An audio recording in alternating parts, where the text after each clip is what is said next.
Okay, now look at the topics for today's class. Actually, last class we remember that we calculated the time delay for the circuits for the VLSI circuits, and we calculated those two kinds of time delay. One for rising edge, and another one for uh, falling edge. And so, and we found that there is a uh, actually the same formula like a Elmore delay model. We used to apply those Elmore delay model to calculate the time delay for both rising and falling edge, and we saw that for a specific circuits, right, we considered a circuits, and that time delay was different for rising edge and for falling edge. Okay, I'll show you one more times. Here we considered these circuits, and the Boolean equation was y bar is equal to AB plus C into D, and this was the circuit, and then finally, right, we found the size, found the capacitance and resistance, and then finally uh, we got a ladder diagram, and this was called the ladder diagram, the RC ladder. And from this ladder diagram, we calculated the time delay by using those Elmore delay model. Right? And we found this ladder diagram is different for different delay.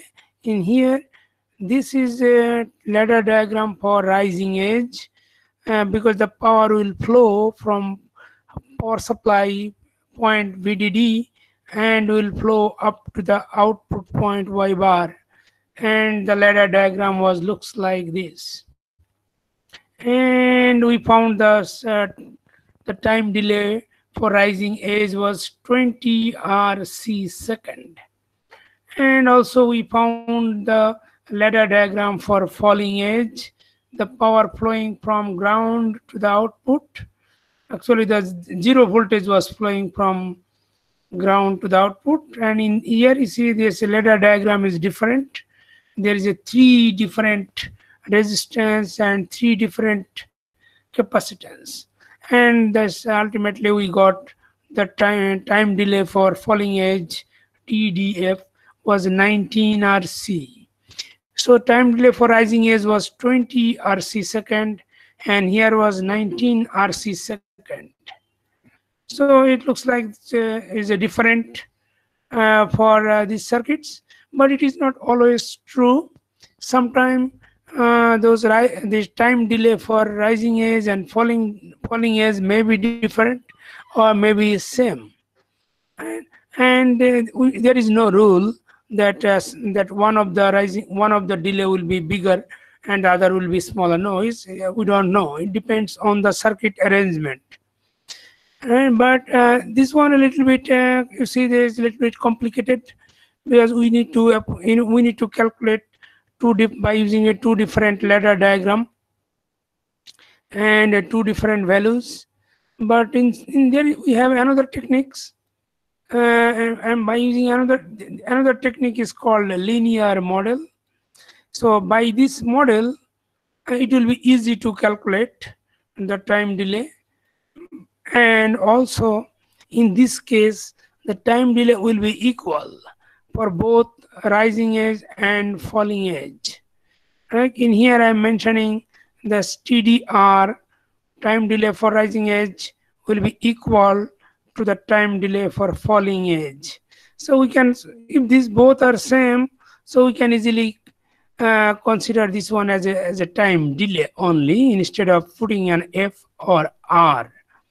So this is equation number 1, and there is a very simple formula for calculating this. And also from here you understand that we need to calculate only one delay, and that will be for both. So how to calculate those delay? No, those now how to calculate that delay actually, because it's only one component. So this is a formula. Is called TD, time delay, equal to effort delay. Effort delay plus parasitic delay. So that means that there is a two components of the time delay. One is parasitic delay, and there is effort delay. This one is easy to understand. Parasitic delay. The parasitic delay actually is coming from parasitic capacitance. So when we fabricate a transistor, so there are a lot of capacitances around those source, drain, and gate. So there are some parasitic capacitances are there in each transistors. So that will be actually contribute to this parasitic delay. But there is another component is known as effort delay. Effort delay is actually coming from the fan out. Like let's say if a circuit is if the output of a circuit is connected to several other input of the circuits, right? In that case, the primary circuit will drive the secondary circuits. So in order to drive those circuits, the first circuit needs to apply some external force to drive those load circuit. So that is called effort. And when we apply more fan out, or if we apply more circuits at the output of a circuit, then the driving circuit will be slower, right? For example, right, আমরা যেমন আমি যদি আমার মাথার পরে যদি তুমি 40 KG দাও ওয়েট দাও, তাহলে আমি যে স্পিডে মুভ করব, আমার মাথায় যদি তুমি 60 কেজি দাও, naturally I will be slow, right? The same thing, তোমার যদি লোডটা বেশি হয় তাহলে স্লো হয়ে যাবে circuit. So that is known as effort delay. And there are techniques to calculate those effort delay, and this formula here also here is known as effort delay should be calculated by using 3 different components, and those are logical effort multiplied by electrical effort multiplied by time constant, right? 3 different components, and we'll see how to calculate those individual components. So first term is logical effort, the second term is electrical effort, and then there is a constant term, which is known as time constant.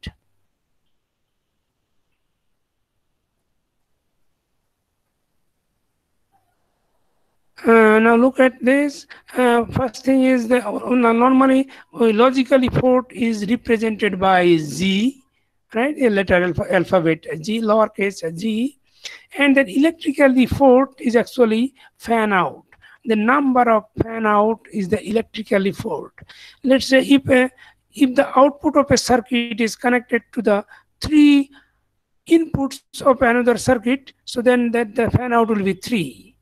And if there are 4 circuits or maybe 5 circuit is driving by a circuit, so then the fan out of the circuit will be 5. So that is the number of fan out actually is known as electrical effort. And the time constant is represented by tau, and we'll see that later on what is tau means and how to calculate the tau. And plus, I already mentioned here the previous line, the parasitic delay, and that will be calculated by using another formula, another term. It's a very simple formula, is output capacitance into R, right? Every circuit has a output capacitance, so that will be multiplied by R, and that will give us the parasitic delay. So now the final formula is given as time delay is equal to G into fan out is most of the time is represented by the lowercase h multiplied by tau. So Z multiplied by H multiplied by tau, this term is actually the effort delay plus the parasitic delay will be calculated at C out into R. Now we need to know how to get all those individual components, individual terms should be calculated for a specific circuit. There is a formula, the logical effort G should be calculated as, this is a formula for logical effort, is the input capacitance of a circuit divided by input capacitance of inverter. Input capacitance of any circuit, right? If we want to calculate the logical effort for a 3-input NOR gate, then we need to calculate the input capacitance of the 3-input NOR gate. If we want to calculate the logical effort for 2-input NAND gate, then we have to find the input capacitance of 2-input NAND gate. And the dividing factor is remains same, the input capacitance of inverter. So now we need to find out what is the input capacitance of inverter. You already know, but or you can calculate very quickly, but we will see that in the next page. And fan out, I already mentioned. Fan out is equal to number of similar circuit connected at the output terminal of a circuit, and that is known as যারা কি বলে তোমরা তোমার এই বছরে বোধহয় তোমরা নাও নাই কি বলে এটাকে ডিজিটাল সার্কিট 2 বোধহয় অফার করা হয়নি, ওখানে অনেক ডিটেলস পড়ানো হয় fan out. Anyway, the number of similar circuit connected at the output terminal of a circuit is known as fan out. So now we see that we already know that G, right, input capacitance of a circuit divided by input capacitance of inverter, and then we'll see other terms.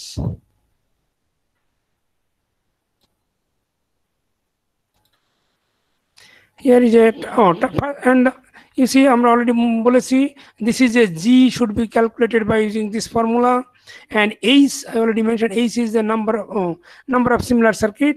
Now tau, what is tau? Tau is the time constant, and which is equal to 3RC. And so where it is coming from? This is actually coming from inverter. You see here I am showing the inverter in the right side. Right in here, this is inverter, and you already know how to design the inverter. Is a 1 PMOS and 1 NMOS. 2 gate will be short circuited, and we already know that in case of an inverter, this PMOS size of the PMOS will be 2. Size of the PMOS will be 2, and the size of the NMOS will be 1. So if this is PMOS size is 2, then there will be capacitance in the gate will be 2C for the PMOS. Gate capacitance will be 2C for the PMOS, and because of the size 2, and NMOS size is 1, so the gate capacitance will be 1C for the NMOS. So, but these 2 gates are short circuited, so we can get 2C parallel 1C will be actually 3C that we are showing here in the input terminal of the inverter. And very similarly, the output also actually 3C. I remember those inverter, the PMOS always double size. So PMOS is 2, NMOS 1. Again, there will be the drain capacitance for the PMOS is 2C, and the drain capacitance for the NMOS is also 1C. So 2C and 1C are parallel, and that will make 3C at the output. So in here, output capacitance 3C and input capacitance is also 3C. So both are 3C, and we know that the resistance for the PMOS and resistance for the NMOS must be equal to R, 1R. That means R. So the resistance for the P network is R, and resistance for the N network is also R. So now in order to make a time constant, we have to multiply this C and R. So it turns into 3C into R. So that is actually, you can say that this is a output time constant or input time constant. So that anyway it turns into 3RC because both are equal. That's why it says time constant. So this is tau. So tau means 3RC. So now we have done, now if you look at those formula in here, and the first term of the time delay G, H and tau.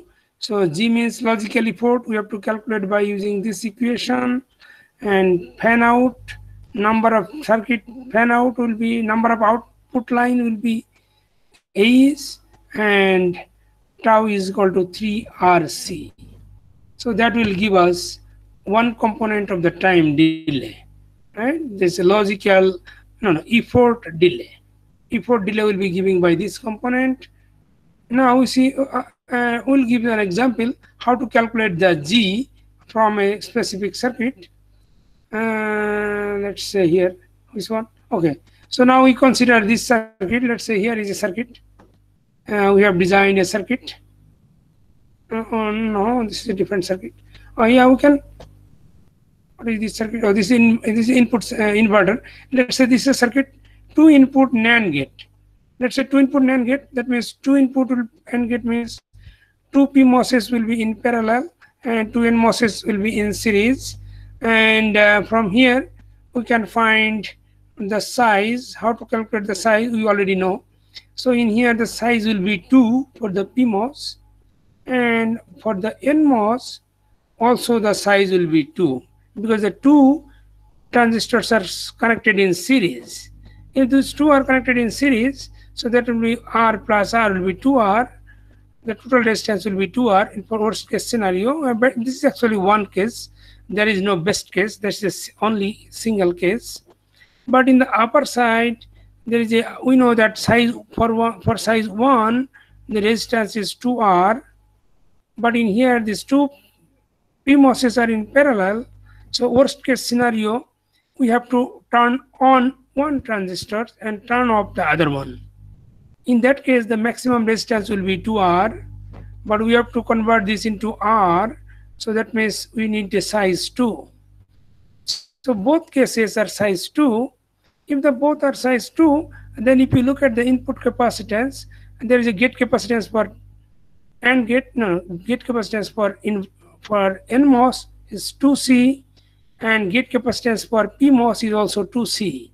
So now 2C plus 2C will be 4C at the input capacitance for the A terminal, and also have a B terminal.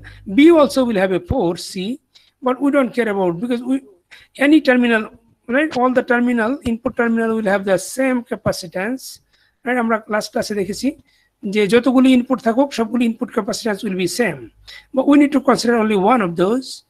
So now the input capacitance of input line A is 4C. Now we look at the equation here right side.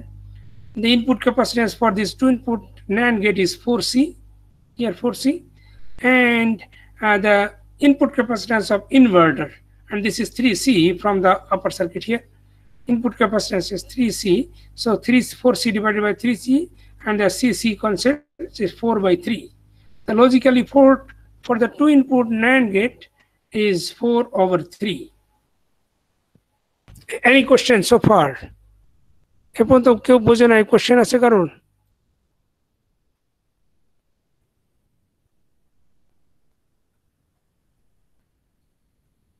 Hello, শুনতে পাচ্ছ?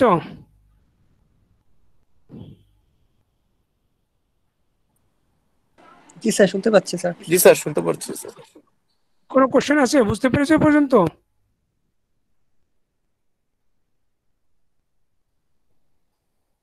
Sir একটু কষ্ট হচ্ছে বুঝতে।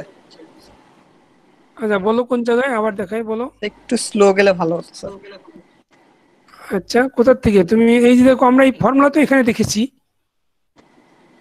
এখানে যে formula বের করলাম, TD is equal to G into H into tau. G sir, fan আউটটা sir বুঝিনি স্যার। ফ্যান আউট, আচ্ছা ফ্যান আউট তো সোজা কথা বললে, মনে করো তুমি তোমার মতো আরো কয়জনকে তুমি মনে করো পুশ করতে পারবে, সেটা হলো তোমার ফ্যান আউট। বুঝতে পেরেছো? মনে করো আমি আমার মতো কয়জনকে আমি পুশ করে মানে ড্রাইভ করতে পারবো, সেটা হলো ফ্যান আউট। মনে করো তুমি, আমরা যদি একটা লজিক সার্কিট নেই, আমরা মনে করো একটা টু ইনপুট অ্যান্ড গেট নিলাম। টু ইনপুট অ্যান্ড গেটের তো দুইটা ইনপুট থাকবে আর একটা আউটপুট। এই আউটপুটে আমি কয়টা আবার টু ইনপুট অ্যান্ড গেট লাগাতে পারবো? এমনি থিওরিটিক্যালি তো তুমি ড্রয়িং করার সময় তুমি যত ইচ্ছা লাগাই দিতে পারো, তাই না? কিন্তু তুমি যত ইচ্ছা পর্যন্ত লাগানো যায় না, কারণ তোমাকে তো ওখানে কারেন্ট সাপ্লাই দিতে হবে, পাওয়ার সাপ্লাই দিতে হবে তোমার। তাহলে দেখা যাবে যে তুমি একটা টু ইনপুট অ্যান্ড গেটের মাথায় তুমি হয়তো হয়তো 5টা আর টু ইনপুট অ্যান্ড গেট লাগাতে পারবে তুমি, তাই না? তুমি কম্বিনেশনাল সার্কিট করেছো না, ওই যে আচ্ছা, তুমি অ্যান্ড গেট না বলে আমরা যদি ন্যান্ড গেট বলি তাহলে ভালো হবে, কারণ তোমরা ওই যে ন্যান্ড গেট হলো ইউনিভার্সাল গেট। তোমরা শুধু ন্যান্ড গেট দিয়ে তো সার্কিট তৈরি করেছো না, বড় সার্কিট, এই যে সার্কিট কি বলে ডিএলডি ওয়ানে শুধু ন্যান্ড গেট দিয়ে মনে করো তুমি একটা সার্কিট তৈরি করলে, তাহলে সেখানে যদি তুমি মনে করো একটা ন্যান্ড গেটের মাথায় আউটপুটটা গিয়ে মনে করো আরো 4টা ন্যান্ড গেটের ইনপুটে গিয়ে কানেকশন হলো, তাহলে এই প্রথম ন্যান্ড গেটের ফ্যান আউট হলো 4। কিন্তু তুমি এমনি থিওরিটিক্যালি মনে হয় যে তুমি ইচ্ছা মতো যতগুলি লাগাই দিতে পারো, তা না। কিন্তু এটা আমরা ডিএলডি 2-তে নর্মালি পড়ানো হয়, এটা তোমার একটা নিশ্চয় লিমিট আছে। কারণ প্রথম যে তুমি যার মাথায় তুমি লাগাবে, সেটার সেটার মাথায় লাগানোর জন্যে লাগালে ওইটাকে তো ড্রাইভ করতে হবে, কারণ প্রথম সার্কিটটা তো পাওয়ার সাপ্লাই দেবে পরের সার্কিটগুলিকে। তো পরের সার্কিটে যদি তুমি পাওয়ার সাপ্লাই তুমি এনাফ না দিতে পারো, তোমার যদি এনাফ কারেন্ট না থাকে, তখন তো তুমি ওটাকে ড্রাইভ করতে পারবে না। তখন তুমি তোমাকে ওইটাকে ইনফিনিটি ফ্যান আউট বলা যাবে না। হ্যাঁ, বুঝতে পেরেছো? স্যার এই জায়গাতে আমরা কিভাবে তাহলে এই ফ্যান আউটটা মানে বুঝবো, বের করব?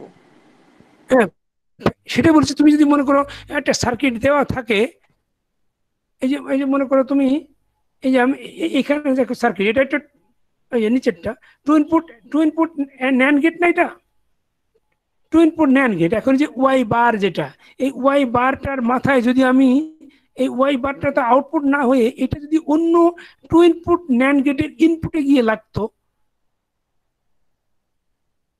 বুঝতে পেরেছ?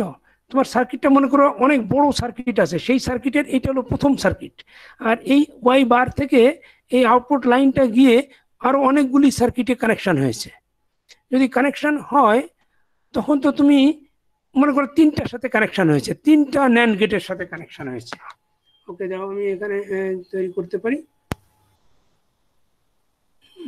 আচ্ছা, আমি মনে করো এখানে একটা ন্যান্ড গেট তৈরি করলাম, আমি এটা জাস্ট সার্কেল দিয়ে দেখাচ্ছি। হ্যাঁ, মনে করো আমি এখানে আরেকটা দিলাম, এখানে আরেকটা দিলাম, আবার মনে করো এরকম 3টা তোমার সেম সার্কিট আছে, বুঝছো? এই 3টা যে সার্কেল দিয়েছি, এই 3টা মনে করো তোমার এই যে টু ইনপুট ন্যান্ড গেট কিন্তু, বুঝছো? তারপরে এখন যদি আমি এটার কানেকশন দেই, মনে করো আমি এখন কানেকশন দিতে চাই এখান থেকে, তাহলে আমি এখান থেকে কানেকশন দেবো, এটার সাথে এটার একটা কানেকশন যাবে, আবার আবার আমি ওকে, আমি এখান থেকে আবার এই এটাতেও কানেকশন দেব, আবার এখান থেকে আমি এইটাতেও কানেকশন দেব। এটা বুঝতে পেরেছো? এটা মনে করো এই 3টা কিন্তু ন্যান্ড গেট, আমি এটা সার্কেল দিয়ে দেখিয়েছি, কারণ এটা আমাকে আবার ড্র করতে হবে না হলে। বুঝতে পেরেছো এটা? জি স্যার, বুঝতে পেরেছি। তাহলে তখন কিন্তু এই প্রথম ন্যান্ড গেটের ফ্যান আউট হবে এই 3টা হবে, মানে এই সবে 3 তখন এই প্রথম ন্যান্ড গেটের। আর তারপরে দেখো, আমি যদি এখন আবার তুমি যদি ন্যান্ড গেট দিয়ে অনেকগুলি তুমি তৈরি করো, মনে করো তুমি এখানে আবার তুমি 2টা ন্যান্ড গেট তৈরি করলে, মনে করো এরকম করলে, এবং সেটার মনে করো ফ্যান আউট হবে তোমার নতুন করে ফ্যান আউট দিতে হবে। মনে করো সেটা এখান থেকে এইটার ফ্যান আউট,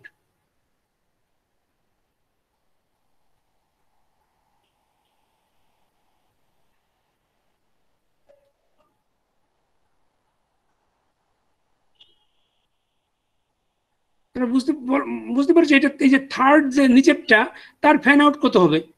তার ফ্যান আউট কিন্তু 2। স্যার তাহলে স্যার আমাদের ডায়াগ্রাম দেখে You ফ্যান understand? আউটটা আমরা বুঝতে পারবো।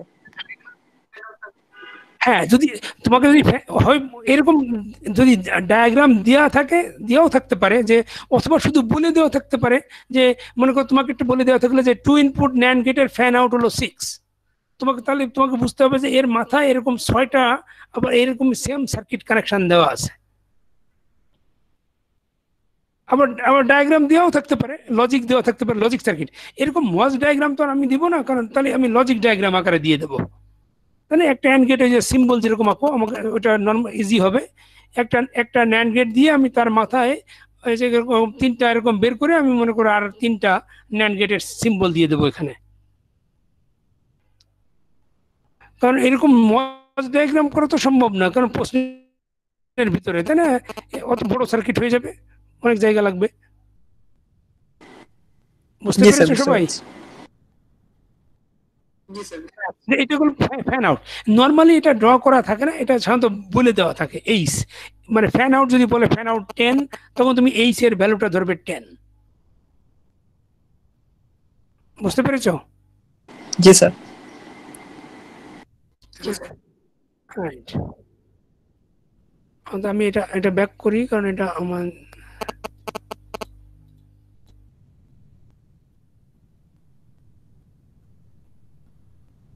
আচ্ছা এইটা থাকুক, এটা এটা সেভ করে রাখি এটা। ওকে, তাহলে আমরা তাহলে লজিক্যালি ফ্যান আউটটা বুঝেছো না? আর লজিক্যালি পোর্টটা আমি কি বললাম? এই যে input capacitance of the circuit divided by input capacitance of inverter. তাহলে একটা সার্কিটের ইনপুট ক্যাপাসিটেন্স কি করে বের করবে তুমি? এই যে দেখো, আমরা ইনপুট ক্যাপাসিটেন্স কি করে বের করেছি, এই যে এটা, এই 2 ইনপুট ন্যান্ড গেটের ক্ষেত্রে আমরা কি করে বের করেছি? ফার্স্টে আমরা সাইজ বের করলাম না, এটা এটা বুঝছো? সাইজ বের করা 2 2 কেমন করে হলো সাইজটা? জি আমি স্যার। ক্লাসেও পড়িয়েছি, আবার লাস্ট ক্লাসে দেখিয়েছিলাম। তারপর সেখান থেকে যদি 2 যদি সাইজ পিমস এর হয়, তাহলে এর গেটে থাকবে 2C ক্যাপাসিটেন্স, আর এনমস এরও গেটে থাকবে 2C। তা এই দুটো তো আমরা জানি যে শর্ট সার্কিট, পিমস একটা পিমস আর একটা এনমস এর গেট শর্ট হবে, তাহলে এটা দুটো মিলায়ে 4C হলো না, প্যারালাল? সেই 4C, এখানে আমি ডান দিকে যে 4C কে 3C দিয়ে ভাগ দিয়েছি, আর 3Cটা আমরা বের করেছিল ইনভার্টার থেকে। এই যে ইনভার্টারের ইনপুট ক্যাপাসিটেন্স হবে 3C, আউটপুটও 3C হবে, কারণ ইনভার্টারের পিমসের সাইজ হলো 2, আমরা জানি পিমসের সাইজ 2। এই যে এখানে দেখিয়েছি পিমসের সাইজ 2 আর এনমসের সাইজ 1। তাহলে দেখো উপরে গেট ক্যাপাসিটেন্স 2C, আর নিচেই এনমসের গেট ক্যাপাসিটেন্স হলো 1C। তাহলে এই 2C আর 1C মিলে হয়ে যায় 3C, আর আউটপুটে তাই 2C আর 1C মিলে হয়ে যায় 3C। এটা ভাগ দিয়ে আমরা জিটা বের করি। বুঝতে পেরেছো? স্যার আমরা ইনভার্টারেরটা দিয়ে তারপরে কেন আমরা ডিভাইড দেই? এইটা হলো আমাদের রিফারেন্স, কারণ ইনভার্টার হলো সব থেকে ছোট সার্কিট, আর হলো দেখো এটার ইনপুট আর আউটপুট সব সেম, এই জন্য এটাকে আমরা কনস্ট্যান্ট ধরেছি। তাহলে ইনপুটের এর থেকে ছোট তো আর কিছু হয় না। আমরা যখন কোনো কিছু মাপতে যাই তখন সবথেকে ছোট স্কেল নেই না, যেমন আমরা ইঞ্চি নেই, তাই না? অথবা আমরা মিলিমিটার নেই, বা ছোট, রাইট? নর্মালি মিলিমিটারের সাথে আরো ছোট আছে যদিও, কিন্তু ইঞ্চির থেকে তো ছোট কিছু নাই, তাই না? আমরা একটা বড় একটা বিল্ডিং মাপতে গেলে আমরা গজ বা ইয়ার্ড বা ফিট, কিন্তু আমরা আমাদের ছোট ইউনিট হলো ইঞ্চি, আমরা সবথেকে ছোট ইউনিটটাকে আমরা ধরে বাকি বড়গুলিকে মেজার করি। এখানে আমাদের সবথেকে ছোট লজিক্যাল সার্কিট হলো আমাদের ইনভার্টার। সেই ইনভার্টারের যেটা, যে ডেটাটা থাকবে সেটাকে আমরা রেফারেন্স ধরবো, এবং সেটাকে কনস্ট্যান্ট ধরে আমরা বাকিটা মেজার করি। বুঝেছো?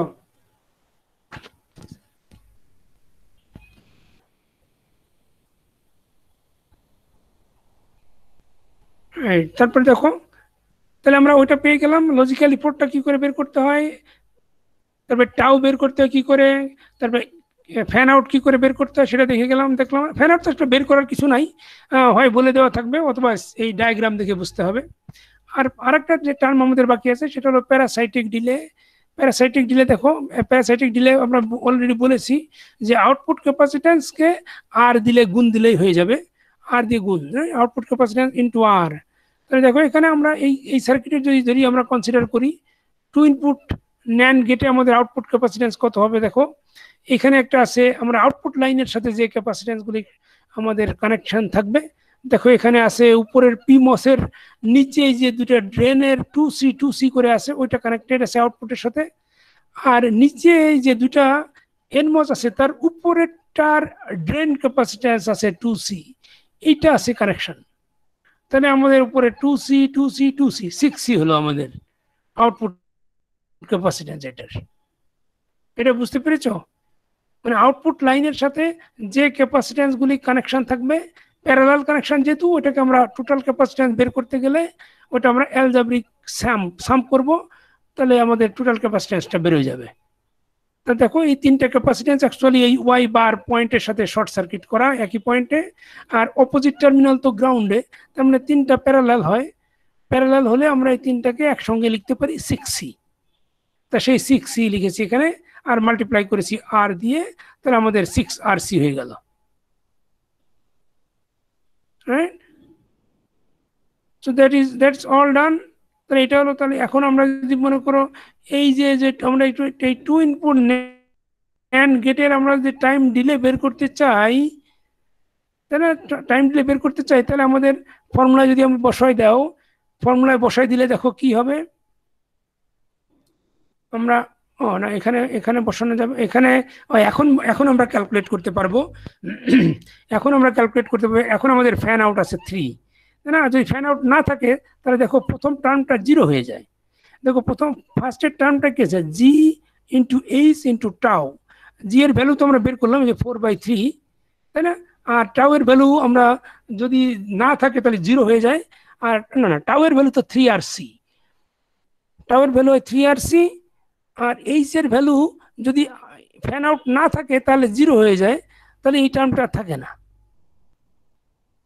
এই টার্মটা থাকে না। ও এটা অবশ্য আমরা কোন সার্কিটের জন্য করেছি এটা, এটা হলো আগের দিনের সার্কিট। দেখো আগের দিনকার সার্কিটটা তুমি যদি দেখো, আমরা লাস্ট ক্লাসে যেটা বলেছিলাম ওই সার্কিটের আমরা আউটপুট ক্যাপাসিট্যান্স আমাদের তৈরি করা আছে। দেখো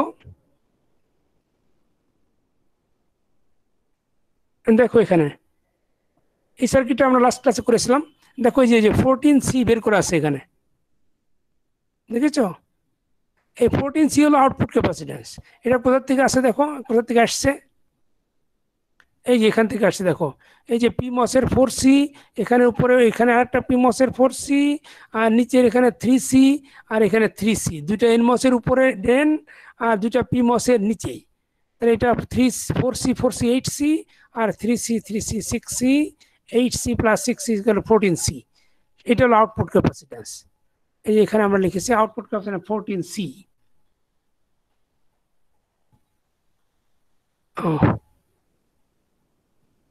তাহলে দেখো সেটা আমরা বসাইছি 14C ইন্টু আর। আর ওই দেখো এই সার্কিটে আমাদের কোনো ফ্যান আউট ছিল না। অরিজিনাল সার্কিটটা যদি তুমি দেখো, এই যে ওয়াই বারের সাথে কোনো কিছু লাগানো নাই, right? So fan out is 0। তাহলে ফ্যান আউট যদি 0 থাকে, ফ্যান আউট 0 থাকলে দেখো এই যে 7, আমরা আগে লজিক্যালি পোর্টটা বের করতে পারি। এখানে দেখো আমাদের ইনপুট ক্যাপাসিট্যান্স কত, এখানে এই যে আমরা এখানে বের করেছিলাম, পিমসের সাইজ 4, এনমসের সাইজ হলো 3, তাহলে এখানে হলো 3C আর ওখানে 4C, একসঙ্গে মিলাই এক জায়গায় লিখলে 7C। Input capacitance 7C। তারপরে 7C যদি ইনপুট ক্যাপাসিট্যান্স হয়, তাহলে আমাদের লজিক্যালি পোর্ট কত হবে, 7C ডিভাইডেড বাই 3C, এটা হলো ইনভার্টারের ইনপুট ক্যাপাসিট্যান্স। তাহলে 7/3 হবে লজিক্যালি পোর্ট। তাহলে আমরা বসাইছি 7/3, তারপরে টাউ এর ভ্যালু 3RC, আর ফ্যান আউট এই সার্কিটে আমাদের কোনো ফ্যান আউট নাই, হ্যাঁ? এই সার্কিট দেখো আউটপুটের সাথে কোনো কিছু লাগানো নাই বা বলাও নাই। যদি না বলা থাকে তাহলে ফ্যান আউট হবে 0। ফ্যান আউট 0 দিলে দেখো এই টার্মটা 0 হয়ে যায়।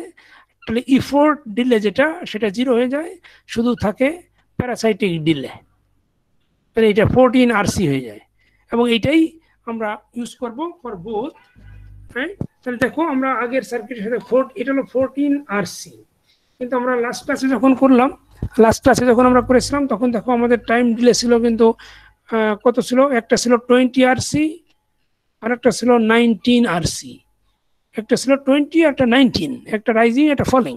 কিন্তু এখন আমরা যেটা বের করলাম এই নতুন ফর্মুলা দিয়ে, এটা হলো 14 আরসি ফর বোথ।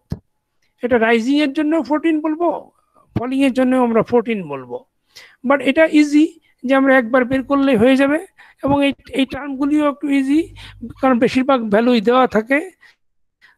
তোমার ল্যাডার ডায়াগ্রাম তৈরি করার দরকার নাই, তোমার ডিলে মডেল দরকার নাই, সরাসরি ফর্মুলায় বসাই দিলেই আমরা ইনপুট আর আউটপুট ক্যাপাসিট্যান্স থেকে আমরা সরাসরি পেয়ে যাই ডিলেটা, right? So this is the different, এটা লিনিয়ার মডেল, এটাকে আমরা বলি time delay calculation by using linear model. আর আগেরটা আমরা করেছিলাম এলমোর মডেল দিয়ে। এখন বলো, এখন কোনো কোশ্চেন আছে? এ পর্যন্ত শেষ আমাদের টাইম ডিলে বের করা। এখন যদি তোমার মনে করো এখানে ফ্যান আউট থাকে, মনে করো ওখানে যদি তুমি একটু ফ্যান আউট থাকতো, লেটস এক্সাম্পল হিয়ার, আমরা যদি এখানে যদি ফ্যান আউট দিয়ে দিতাম, এখানে লেটস আমরা যদি ইনসার্ট ফ্যান আউট দিয়ে দিই,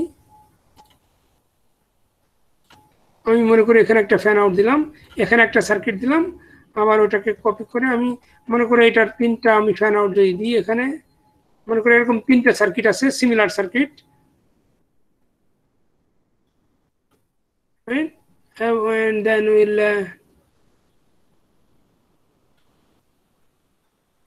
আমরা এটার সঙ্গে যদি এটা কানেকশন দিয়ে দিতাম,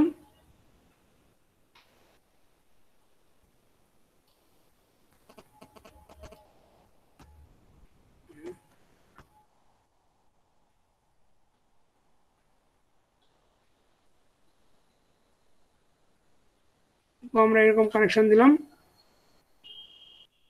আবার আরেকটা কানেকশন যদি দিয়ে দিই,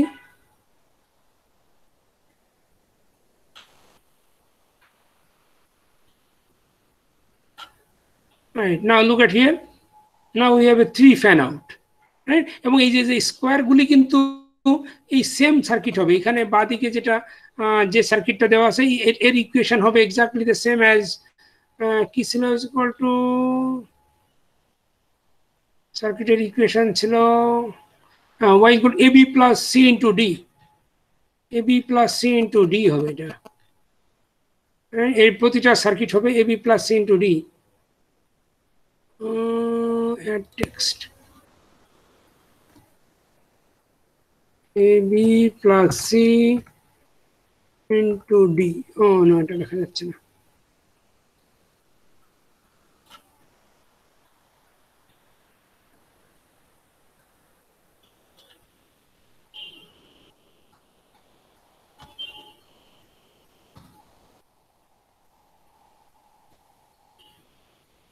ওকে। সো আমি এটাই কপি করে দিলাম, এটা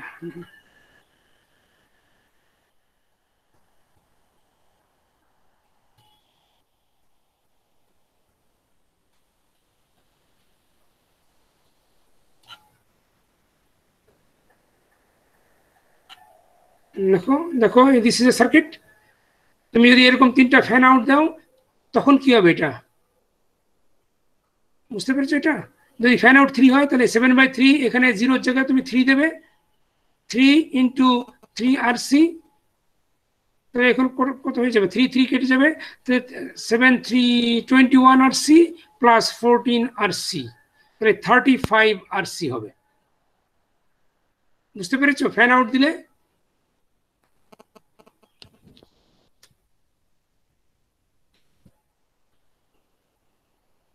বুঝতে পেরেছো সবাই? এখন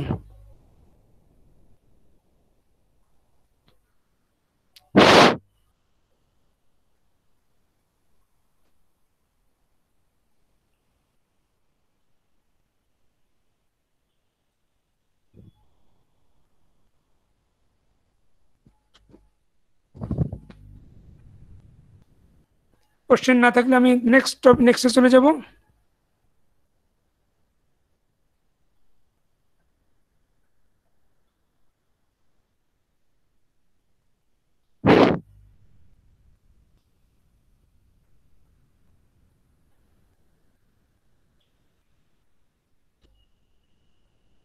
ওকে, দেখো নেক্সট টপিক ছিল হচ্ছে লেআউট অপটিমাইজেশন।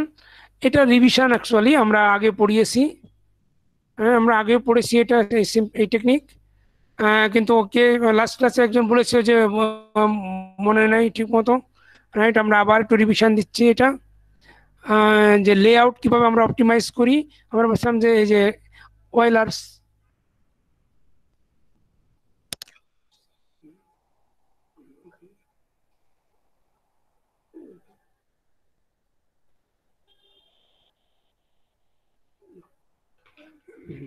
ওকে দেখো এখানে আমরা একটা ইকুয়েশন নিয়েছি, y bar is equal to ab in parenthesis c into d plus e, and we have drawn the CMOS diagram here in the left side, right? তোমরা you already know this, right? এটা এখান থেকে আমরা Euler's graph তৈরি করেছিলাম। how did you do that? First we need to find the junction point, and আমরা প্রথমে junction পয়েন্টগুলি বের করি, রাইট?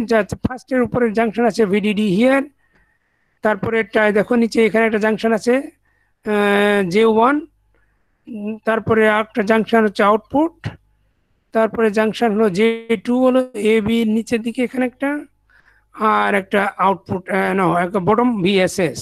তাহলে আমরা ফার্স্টে কি করি, আমরা জাংশন পয়েন্টগুলি বসাই দেই রাইট সাইডে, VDD J1 আউটপুট J2 আর VSS। তারপরে আমরা কি করি, আমরা এই ট্রানজিস্টরগুলি এটাকে রিপ্রেজেন্ট করি সাম সিম্বল দিয়ে, তুমি প্লাস না দিয়ে মাইনাস সার্কেল হোয়াটএভার তুমি দিতে পারো।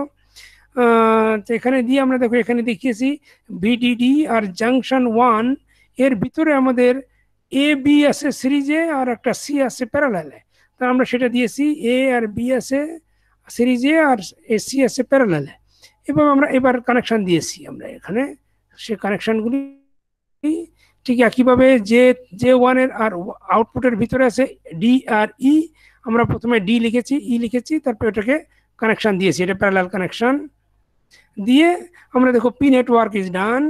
তারপরে N নেটওয়ার্কটা একইভাবে আমরা তৈরি করেছি, A B আছে জাংশন 2 আর আউটপুটের Y বারের মাঝখানে A আর B প্যারালাল আছে, তারপরে জাংশন 2 থেকে সির ভিতর দিয়ে গ্রাউন্ডে, জাংশন 2 থেকে সি এর ভিতর দিয়ে গ্রাউন্ডে, আবার আউটপুট লাইনের সাথেই আবার ডি আর ই আছে সিরিজে, ডি আর ই ইন সিরিজ, তারপরে আউটপুট। এখন আমাদের কি করতে হবে, আমাদের Euler's path, we have to design the longest Euler's path, আমাদের একটা Euler's path বের করতে হবে যেটা সবচেয়ে বড় হয় এবং এই সবগুলিকে কভার করে, প্রতিটা ট্রানজিস্টরের ভিতর দিয়ে মানে ট্রাভেল করে, মানে প্রতিটা কি বল এজ, প্রতিটা কি বলে প্রতিটা বাহু দিয়ে যাতে যায়, সেইভাবে আমাদের একটা Euler's path তৈরি করতে হবে। কিন্তু আমরা জানি Euler's pathটা হতে হবে যে কোনো জায়গাতে স্টার্ট করতে পারে, কিন্তু একই বাহু দিয়ে একবারে বেশি যেতে পারে না, right? Any edge cannot travel more than once through one edge, right? তাহলে কি করবে এটা?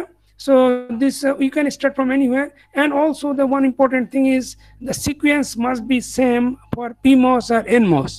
NMOS আর PMOS এর সিকোয়েন্স সেম হতে হবে। তো তুমি দেখো এখানে আমরা কি করেছি, তুমি এখানে স্টার্ট করতে পারো A B C, যদি তুমি এদিকে ঘোরো A থেকে স্টার্ট করে B and C, তাহলে তুমি ওখানে গিয়ে স্টাক হয়ে যাবে VDD তে, you cannot come back because this A B and C both edges are already covered, so you have no alternate path to come back to the junction J1. But we can do the other way. If we can start from B, so we can go B to A and C and then come back J1, then we can go to the D and then come back through E. So now you see we can cover and we can travel through all the edges. So now the sequence will be B A C D E, but we have to make the same sequence in the N network also. Can we do that? B A C, like we're starting from B and go to the A here, but don't go to the in this through J2. If you go like তুমি যদি নিচের দিকের পাথটা দিয়ে যাও, B থেকে A তে যাওয়ার জন্য নিচের path now, then you cannot come back to C. So that's why you have to go through উপরের পাথ দিয়ে B থেকে আউটপুটের Y বারের পাথ দিয়ে গিয়ে B A, then come to the C, then ED. You cannot go to the D first because E is coming first. So what we can do, then we can go to the we can change the upper sequence. We can go B, A, C, E, and D. So now we can do, right, B, A, C, E, and D. So this is the sequence we considered here. So you see now, আমরা যখন sequence পেয়ে যাব তখন সেই sequence অনুযায়ী আমাদের transistor হবে। We need 5 transistor of the circuits. এখানে আমাদের 5টা CMOS লাগবে, A, B, C, D, E, 5 CMOS. That means 5 PMOS and 5 NMOS.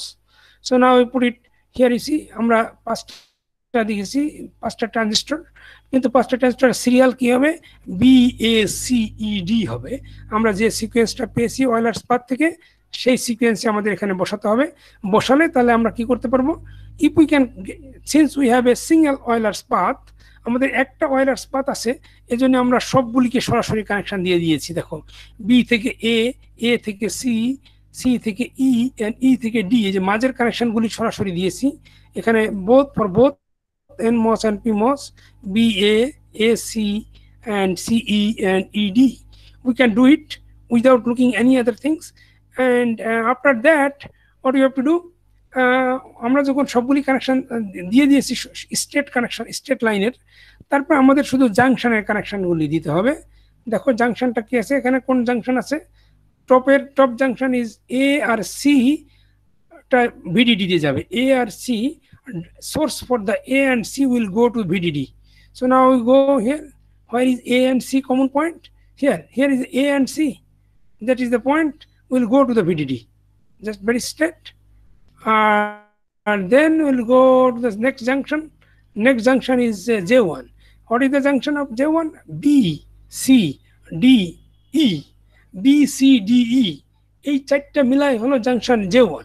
তাহলে B, C, D, E কোথায় পাবো আমরা, দেখো বি সি, সি আমরা অলরেডি ভিডিডিতে দিয়েছি, তাহলে other side of the sea. তো এখানে দেখো এই পয়েন্টটা যদি আমরা নেই সি, তাহলে সি যদি আমরা কানেকশন দিই তাহলে ই অটোমেটিক চলে আসে, কারণ এটা আগে থেকে সি আর ই শর্ট করা আছে। তাহলে সি ই চলে আসলো, আর আমাদের বি আর ডি লাগবে। তাহলে সেটা বি আর ডি সেপারেট আছে কোথায়, দেখো এই মাথাটা আছে ডি, এই মাথা নেওয়া যাবে না, এই মাথা ডি আর ই কমন পয়েন্ট, তাহলে শুধু নিতে হবে রাইট সাইড, এই ডি এর রাইট মাথা, আর বি এরও এই সাইড থেকে নেওয়া যাবে না, কারণ তাহলে এ শর্ট হয়ে যাবে।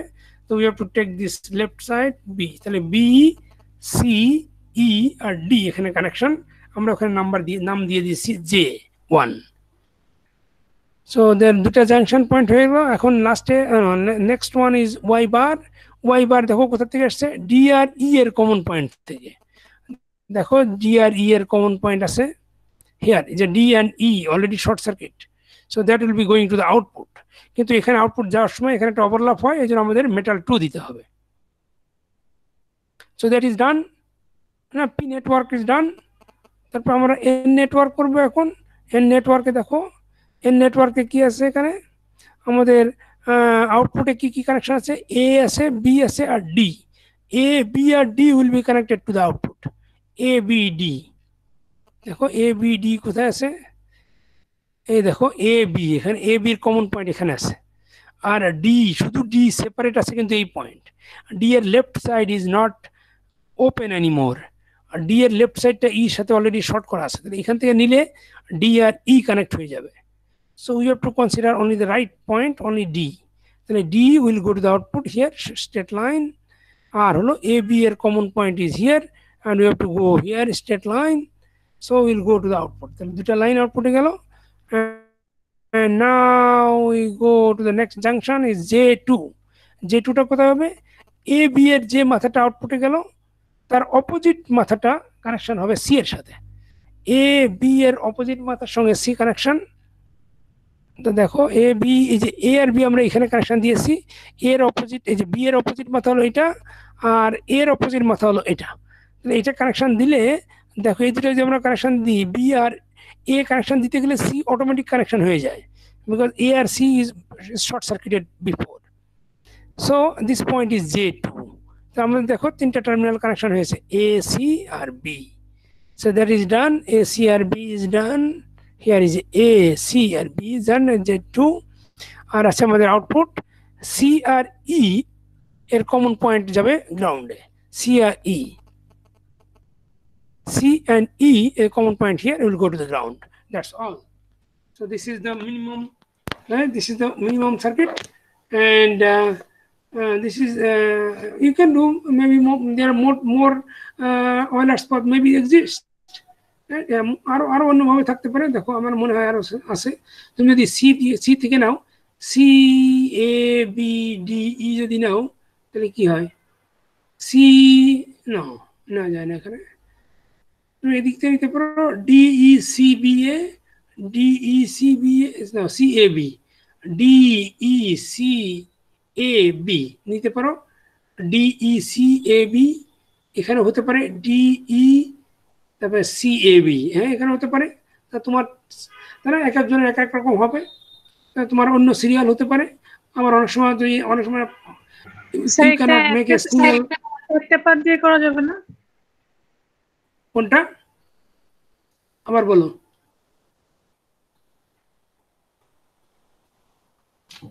আবার বলো, বুঝতে পারিনি। স্যার পুরোটা যদি আমি একভাবে ঘুরে আসি, মানে একটা পাত দিয়ে ঘুরে আসি, তাহলে হবে না? হ্যাঁ একটাই তো করলাম আমরা, একটা করলেই তো ভালো, একটা করলেই তো তুমি সবচেয়ে ছোট সার্কিট পাবে।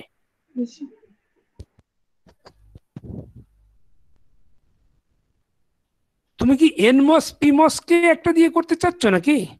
না স্যার, যে আপনি পাশে যে ডায়াগ্রামটা এঁকেছেন ওটার কথাই বলছেন, আমি ভাবছি দুইটা পাত করেছেন।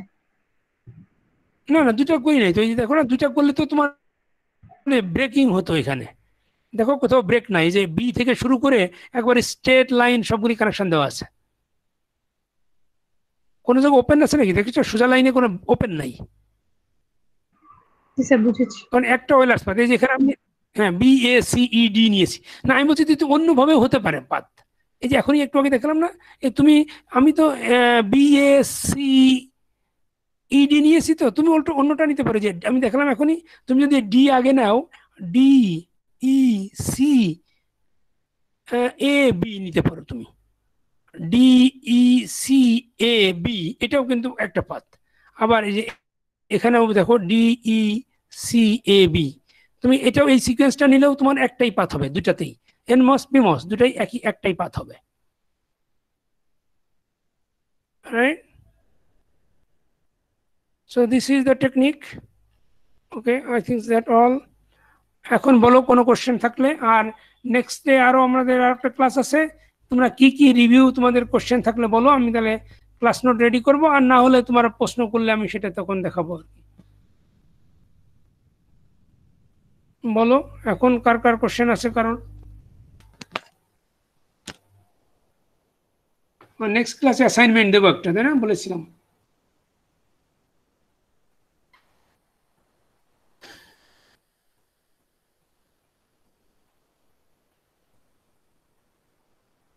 No question? কোশ্চেন না থাকলে তো আমি শেষ করব ক্লাস।